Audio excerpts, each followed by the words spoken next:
सिंधुदुर्ग जिल्ह्यातला पहिला under water museum हा निर्माण होतोय आणि मुख्यमंत्री महोदयांच्या हस्ते त्याचे लोकार्पण आहे. मराठी मॅट्रिमोनीवर मिळतो सगळ्यात जास्त चॉईस. मराठी मॅट्रिमोनीने लाखो स्थळं जुळवली आहेत. यापेक्षा चांगली गोष्ट काय असू शकते? मराठी माणसांची नंबर 1 चॉईस मराठी मॅट्रिमोनी. त्याच्यामध्ये मला मुख्यमंत्री महोदयांचे विशेष आभार मानायचे आहे की त्यांनी आपल्या 100 दिवसाच्या कार्यक्रमामध्ये ही जी गुलदार बोट आहे, जे आपल्या नौदलाचं एक मानाचं प्रतीक आहे, तर त्याच्यामध्ये हे म्युझियम होणार आहे आणि उद्या दुपारी 12 वाजता याचं लोकार्पण हे मुख्यमंत्री देवेंद्र फडणवीस साहेब, उपमुख्यमंत्री एकनाथजी शिंदे साहेब आणि दुसरे उपमुख्यमंत्री अजितदादा पवार साहेब यांच्या शुभ हस्ते होणार आहे. आणि महाराष्ट्र पर्यटन विकास महामंडळाचा हा प्रकल्प आहे.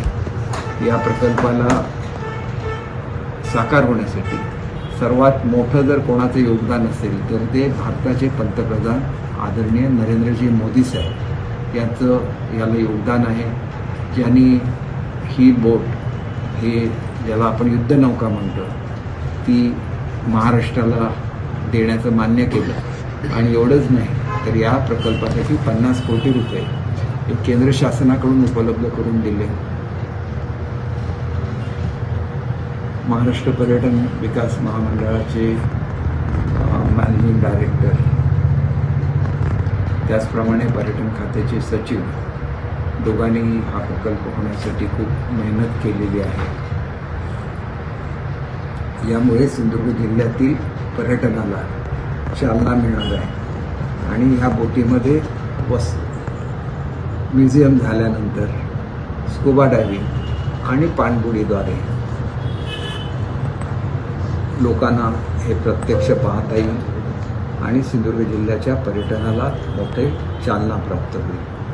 आदरणीय खासदार राणेसाहेब यांच्या उपस्थितीत आणि कुडाळचे आमदार निलेशजी राणेसाहेब यांच्या उपस्थितीमध्ये आणि त्याच्याचबरोबर आपले विधान परिषदेचे सदस्य या ठिकाणी डावखरे जी आहेत आणि म्हात्रे साहेब आहेत, तर या सर्वांच्या उपस्थितीमध्ये हा कार्यक्रम उद्या 12 वाजता संपन्न होईल.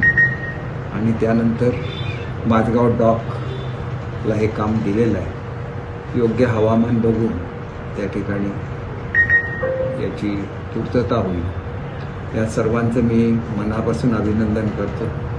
मुख्यमंत्री, उपमुख्यमंत्री सर्वांचं अभिनंदन करतो की त्यांच्यामुळे आज सिंधुदुर्गला एक वेगळं वैभव प्राप्त होत आहे. आणि नौदलाच्या कर्तृत्वाला आम्ही सलाम करतो. छत्रपती शिवाजी महाराजांनी या नाविक दलाची स्थापना सर्वप्रथम महाराष्ट्रामध्ये केली आणि त्यांनी उभारलेल्या सिंधुदुर्ग किल्ल्याच्या परिसरामध्ये म्हणजेच निवती बेटावर, बेटाजवळ हा प्रकल्प साकार होतो.